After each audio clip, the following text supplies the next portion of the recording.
بسم الله الرحمن الرحیم. حامد و مصلی. محترمینو، یو محترم رور دا پښتنه کړې ده چې لیلة القدر د شب قدر د پاره د 28 شپه خاص ته کولی دا ځینې کسان د 28 په شپه دومره زور کوي لکه دغه شپه چې متعین وي.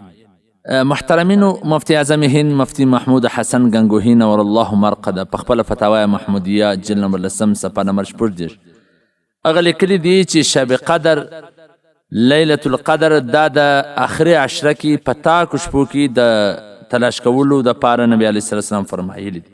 مګر بیا هم ډیر علما کرامو په قراین سره د 28 شپې ته ترجیح ورکړې ده چې غالب ګمان دا دی چې 28 شپه به وي، لیکن پر دې باندې یقین نه دی کول پکار، ځکه بیا د نور شپو نفي کیږي چې کوم نبی علیه السلام فرمایلی دي.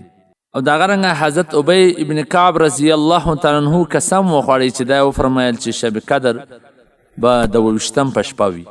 نو د ډیرو قراینو څخه دا معلومیږي چې دا به د 28 شپه وي، خو په 28 په شپه باندې هم عبادت کول پکار دي. دا غرنګه د نور تاکو شپه باندې هم عبادت کول پکار دي، خو البته د دې لپاره د نوافلو څخه خاص طریقه نشته. نفل دې هم وکړي، څوک تلاوت دې هم وکړي، ذکر دې هم وکړي، په خپله مرضي چې څنګه عبادتونه وي هغه دې وکړي. څه خاص طریقه د دې لپاره نه ده چې خامخا به ته دا نفل کوې. او ځینې کسان چې د جماعت ترتیب برابر وي په جماعت سره نفل کول د احنافو د مذهب مطابق مکروه دي. بهرحال بس د 28 شپه کې باید ډیر کوشش وسي، خو دا نور تاک شپو کې هم باید د عبادت کولو کوشش وکول سي. والسلام. ستاسو د دیني پوښتنو ځوابونکی مولوي عبدالرحمن سمین صاحب.